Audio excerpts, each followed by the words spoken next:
हरे कृष्ण। गया में जाकर ही पिंडदान क्यों किया जाता है? ध्यान से सुनना। वो इतनी पवित्र भूमि है कि सब वहीं जाके अपने पितरों का, पूर्वजों का श्राद्ध और पिंडदान करते हैं। तो क्यों? उसका कारण सुनिए। इससे पहले इन दिनों पितृपक्ष जो चल रहा है, आपसे एक विनंती है कि आप जितना हो सके पितरों के लिए दान, धर्म, भक्ति, नाम सिमरन करें। ये 15 दिन भक्ति के हैं। 21 सितंबर तक आपको डेली हमारे साथ YouTube चैनल दामोदर दास पे सुबह 4:30 से 5:30 बजे तक लाइव रहना है। YouTube चैनल दामोदर दास पे लाइव रहेगा। आप जप करिए, हरि कथा सुनिए। रोज हम पितरों को अर्पण करेंगे। हाँ, भोजन से पितरों की तृप्ति होगी, भजन से पितरों की मुक्ति होगी। राधे श्याम, राधे श्याम। पितरों की मुक्ति होगी, इसलिए खूब भजन। हरे कृष्ण कृष्ण कृष्ण हरे हरे, हरे राम राम राम हरे हरे। अब गया तीर्थ में क्यों जाते हैं, इसको ध्यान से सुनना। गयासुर यानी एक असुर था। ब्रह्मा जी जब सृष्टि की रचना कर रहे थे तो एक असुर की रचना हो गई। ये गयासुर की रचना हो गई। अब गयासुर वो किसी को परेशान नहीं करता था, लेकिन उसे यह पता था कि मैं असुर हूं, तो मैंने क्यों न मैं तपस्या करके भगवान को रिझाऊं, और मैं भी चाहता हूं कि दुनिया सब मुझसे प्यार करे, क्योंकि असुरों से तो कोई प्यार नहीं करेगा, देवताओं से सब प्यार करते हैं। तो गयासुर को लगा कि सब मुझसे भी प्यार करें।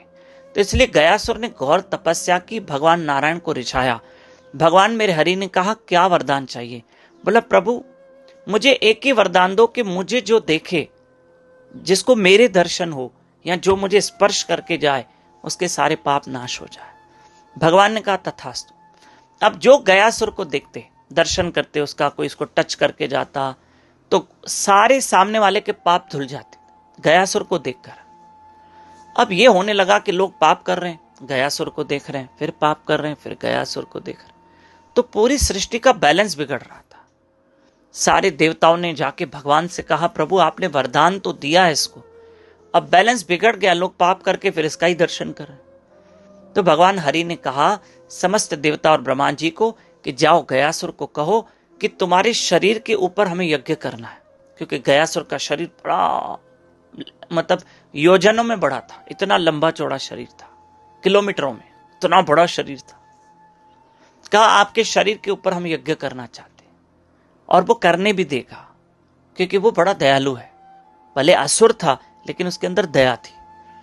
सारे देवता गए, कहा आपके शरीर जो इस वक्त निष्पाप हो चुका है, हम आपके निष्पाप शरीर के ऊपर यज्ञ करना चाहते हैं।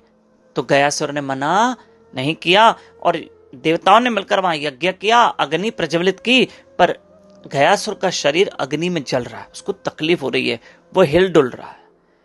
भगवान नारायण आए और अपनी गदा से उसके शरीर को स्थिर किया, शांत कर दिया, और वहां यज्ञ संपन्न हुआ, और वहां गयासुर का शरीर जलने लगा था।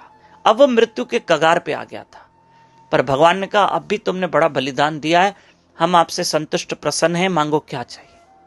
कहा, प्रभु अब मैं तो मृत्यु को प्राप्त हो रहा हूं, एक कृपा करो, जहां मेरा इस वक्त शरीर है, जितना अभी जहां मेरी मृत्यु होगी, यानी ये स्थान इतना पवित्र हो जाए, जिस स्थान पर मेरा शरीर पड़ा है, सोया हुआ है, ये स्थान इतना पवित्र हो जाए कि जो भी आके अपने बड़ों का श्राद्ध करे तो उसका कार्य सफल हो, मोक्ष गति हो, और मेरे नाम से ही इस भूमि का नाम पड़े। तो भगवान ने कहा, तथास्तु।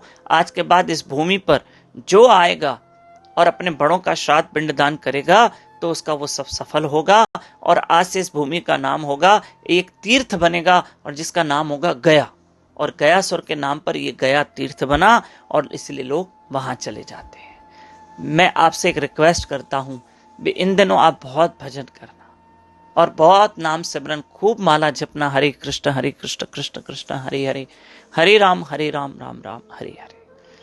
आशा करता हूं कि 15 सितंबर से 21 सितंबर हमारी भागवत कथा भगवान की कृपा से जयपुर शहर में है, शाम को 4 से 7 बजे तक।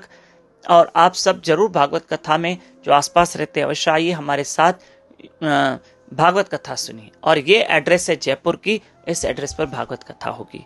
हरे कृष्ण।